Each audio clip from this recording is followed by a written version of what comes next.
Hello and welcome to Network Africa. Coming up on the program, United Nations report suggests that Rwanda military trained Burundian rebels to oust President Nkurunziza of Burundi. Then Italian Prime Minister Matteo Renzi is in Ghana. Italy could help Africa in the war against terror.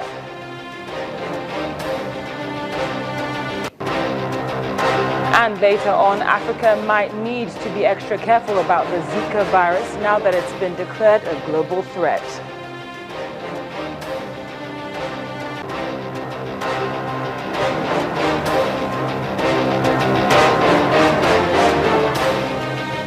It's a delight to have you join us in our first Thursday of February edition of Network Africa on Channels Television with me, Cynthia Are. Topping our news is the crisis in Burundi. Throughout this week, the headlines have been, has the African Union failed Burundi? But today there's another subject trending in the East African country, and that's the role which Rwanda might have played in trying to oust President Nkurunziza.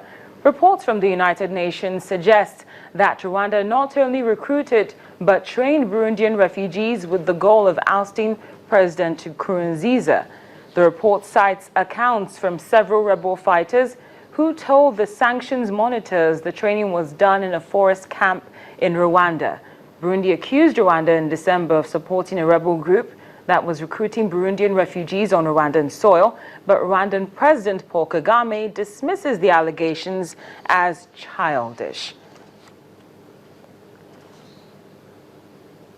Well, for more on what's going on in Burundi, we go live to the capital, Bujumbura, where media consultant Mr. Jean-Regis Nduimana is standing by. Mr. Nduimana, thank you very much for joining us on Network Africa. Thank you you are welcome. And now I'd like to ask you what's going on at the moment. What's going on now? It has been even becoming as a usual fact, as in arbitrary arrests everywhere, and here and there in the protesters areas. There is 2-3 guys kidnapped or arrested by the police. This is becoming so usual. And another fact right now is these accusations of the Burundi accusing the Rwanda to recruit, opposition to recruit militants or insurgents from Rwanda. This is might be true or even not surprising. You know, from the past, everyone knows that every opposition which is armed has to get a base in the neighborhood of Burundi. It has been so the same in Tanzania. It has been so long for Rwanda in the past. Even now, there's some refugee. They maybe have been recruited so that they can fight against Nkurunziza. Now, Mr. Nduimana, what are Burundians saying now that the AU has apparently let your people down by shelving the option of troops? This is so upsetting according to Bujumbura inhabitants, because they expected so much from the AU head of state. So what happened in Addis Ababa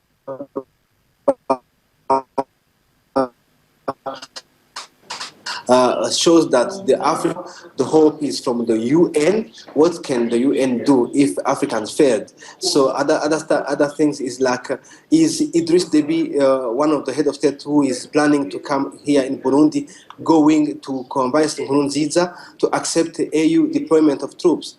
This is another question, but no one would believe anymore in the African head of states after what's happened in Addis Ababa. Mr. Nduimana, what options are left for the people of Burundi? And I asked that in terms of, I know we talked before the program began, and you were telling me about some people who had fled the country. Is that the only option, seeing as the AU and President Nkurunziza is doing little to solve this problem? Well, because, now there's a kind of pressure to each side to go on with a war.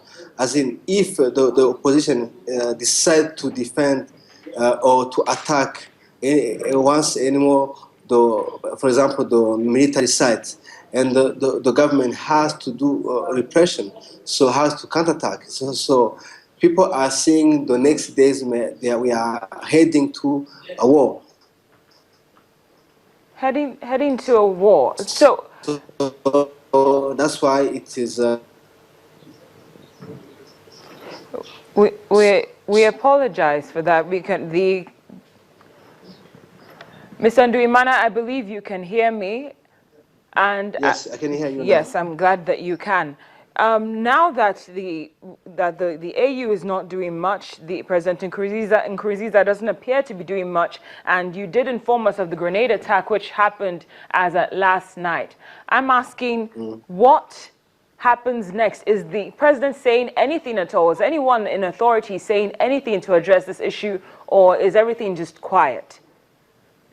No, everything is just quiet, and after the head of the summit of Addis Ababa, some government officials said that there will be such intern peace talks, not really peace talk, dialogue, inter-Burundian dialogue, which is somehow has to go on, and so the question is who is going to invite opponents in that dialogue inside the country?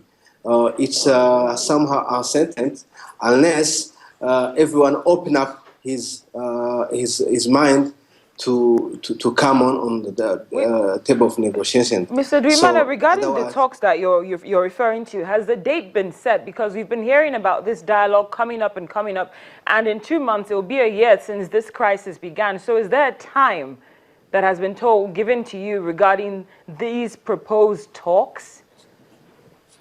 No time has been set, but there's another dialogue which is going on inside the country. That's the one the government is saying is going to focus on. But everyone knows that if you have to go on table for negotiations, you have to be with some oppositions, some leaders of the oppositions, and all of them are outside the country. So that's why even those three head of state who are expected here are supposed to convince Pierre Nkurunziza to go on with talks with opposition and accept the deployment. Well, Mr. Nduimana, thank you very much. We'll be in touch. Thank you for joining us on Network Africa. Still to come on Network Africa. The continent might need to be extra careful about the Zika virus now that it's been declared a